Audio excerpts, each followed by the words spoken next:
It's a new day, it's a new life. I'm feeling good. Hello everybody and welcome to another movie review. Today, as promised, I will be reviewing the movie that I saw twice in the past 3 days, Professor Marston and the Wonder Women. I have my variations of Wonder Woman mug. So the first thing I wanted to say was just more of an observation than anything else, is that out of the last 4 reviews that I've done for movies, 3 of them, including this one, have been focused on canonically queer females. Wonder Woman is canonically bi, but it wasn't represented in the movie, so I'm not going to count that one. Because of this fact, I really want to believe that a trend is forming, and that in addition to more queer stories being told on TV, there are an increased amount of queer stories being told on the big screen as well. And I really hope the numbers continue to grow. So this movie, Professor Marston and the Wonder Women, is based on the true story of the Harvard professor and emotional psychologist William Moulton Marston, who created Wonder Woman and the women in his life who inspired her, with whom he also had a polyamorous relationship. So before I get started, I've heard and read a lot of things, a lot of criticisms of this movie, that it's not entirely historically accurate and that this isn't really a good representation of what actually happened. The title card at the beginning of the film clearly says, based on a true story, not this is the true story. I think what they did embellish was necessary to the art and telling of a really cool story, and I'm reviewing the movie, not the history. So this movie, wow. This movie was a standout for me in my past year of moviegoing, because for the first time in a long time, when I left the theater, I was left surprised. I had this really intense feeling of my emotional intelligence expanding, and I knew that the movie just shifted something in me. Immediately, I felt like I needed to see it again. That was my initial reaction, because there was so much information and so much story and so much things that I hadn't thought of before that were coming in. I felt like I needed a second viewing to really appreciate and really digest everything the movie had to offer. I have so many thoughts about this movie. So the following topics are going to be mixed and varied, and stick with me. I hope you enjoy this review. Let's start talking about it. The first thing I wanted to talk about in this movie was the acting. I imagine it would be really difficult to pull off what this movie was able to pull off. What I mean by that is the fact that they were able to endear you to each one of the 3 main characters as separate people, in addition to as, this group of people who were in love. I loved William Marston's character, played by Luke Evans, and I think every male character should be like him. He was portrayed as having such respect and passion for his work, his morals, and most importantly, his female counterparts. Apart from being awesome for creating Wonder Woman, he was determined to make his life's work known and ended up instilling his morals and his values through her. Olive, the 22-year-old undergrad, played by Bella Heathcote, was so endearing. She's obviously a character that we were meant to love. She was endearing in the fact that she was an outsider coming into this kind of already established relationship, and we grew to love her just as the other 2 characters grew to love her. I feel like it's easy to assume that she was a naive character, and maybe she was at certain points in the movie, but I don't think she actually was. I think she was steadfast and unwavering in her resolve, and I loved that she was entering into this kind of already established relationship with these 2 people who were professors and psychologists, and she may not have considered her equals, but she was determined to be respected. Which brings me to Rebecca Hall's character, William's wife by marriage, Elizabeth Marston. She was so cool. You would likely think that Professor Marston, being that his name is in the title, is the protagonist of this movie, but I would argue that it was Elizabeth. The 3 of them, Olive, William, and Elizabeth, all undergo an arc in this movie, and the three of them together all come up against antagonists and challenges. But I think Elizabeth was distinct in that she was the sole among them who expressed real fear and shame and doubt in their situation.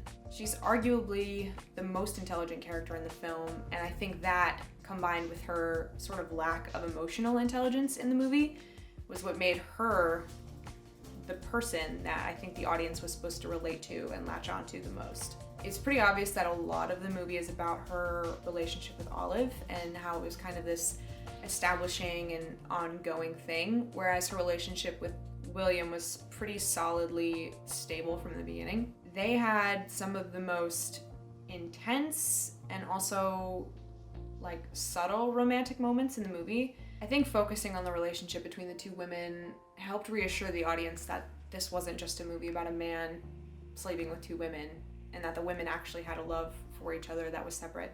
The second thing I want to talk about is the thing that kind of took the backseat to the polyamorous relationship in this film, which was the actual creation of Wonder Woman.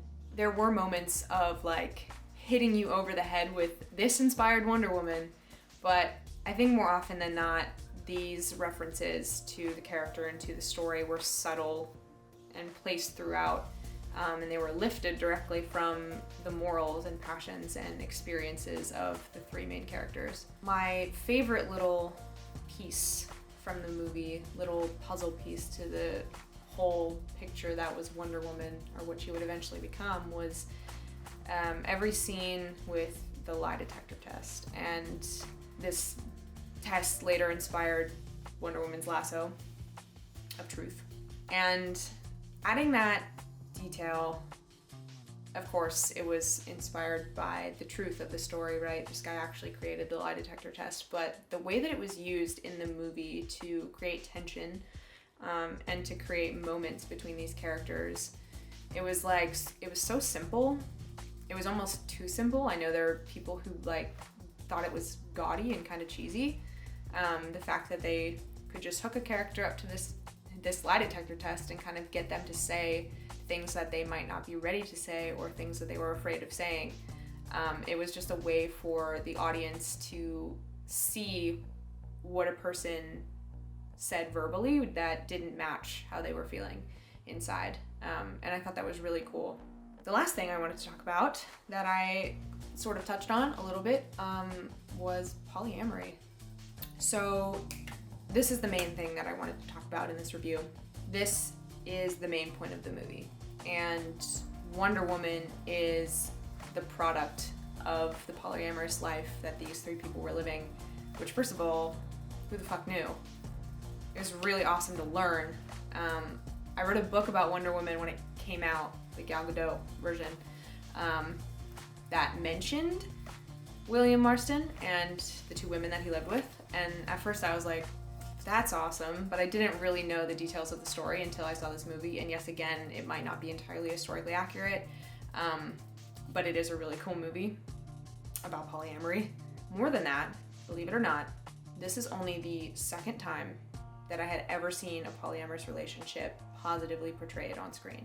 Because I'm queer, I like to make it my business to learn all that I can about other queer lifestyles, because after all, we're all part of the same community and the same acronym. So before this movie, polyamory was a concept that I was familiar with, but hadn't had a lot of exposure to. The first instance was actually, believe it or not, the AT&T show. Yes, they have shows now, You Me Her, which is an awesome show and I highly recommend it. But that was the first time that I really saw polyamory on screen, but it didn't really resonate with me the way that this movie did. So, when I left the movie theater after seeing this movie, I left with the solidified emotional intelligence and knowledge that polyamory is something that applies to who I am. I've learned over the course of my life that for me, love in a true way is really hard to come by. And if in fact it came to me in the form of two people, I would absolutely gravitate towards a polyamorous situation. This was the first time I ever made that connection, like, in me. And I think that thought is, like, all at once very liberating and very terrifying. We say it all the time, that representation matters. And more often than not in my life, I've found that the reason, among many, why it matters is because it brings things to the forefront of your conscious mind that you might not even know is there. You may not even have any idea that you have the potential for something until you're exposed to a positive depiction of it, which is so cool. It's so cool that art has the ability to give that to people. It's like a fucking gift. It's like, it's amazing is what it is. I was really impressed with the way that this movie represented a polyamorous relationship. The love between the three main characters was never in doubt, even when the outside world was at odds with them. And I think it was impressive because the drama of the film, right? It's a dramatic movie. The drama never came from a lack of respect or a lack of love between the three people. It was always caused by outside forces that were out of their control. And like I said before, it did a really good job of endearing you to each character, and it gave each character such a rich personality that was so different from the other two that it really made you care about each individual character, and then in turn, it made you care about each character's relationship with the other two. I wasn't expecting this, to be honest. I was expecting to see a really cool movie about how Wonder Woman was created because it's the, year of Wonder Woman. I think that it's important to start talking about polyamory and relationships in that vein that are queer and not normal in the way that we've been talking about LGBTQ rights for the past 5 or 10 years. Because like I said, we're all part of the same community and we all are oppressed by the same forces. I read an article today that quoted a Gallup poll that said that 17% of Americans think that polyamory is a moral option. So, that's a fraction of, like, the barest fraction of the population of the United States. There's so much more that we could talk about, and now that I've had this, like, emotional awakening, I feel like I can talk about it. I feel like I want to talk to people about polyamory and talk to people who are polyamorous and who have successfully lived in polyamorous relationships and just see what people say. And I want to learn. I want to learn a lot. And I think that if you feel the same way, you should see this movie because you are going to really like it. On a lighter note, I hope you guys enjoyed this review. I hope it wasn't something that you were expecting. I hope it shocked you a little bit. I hope that it gave you something to think about. Thank you guys for watching. I will see you guys very soon. The next thing I have coming up is Supergirl on Monday, so I will see you guys then.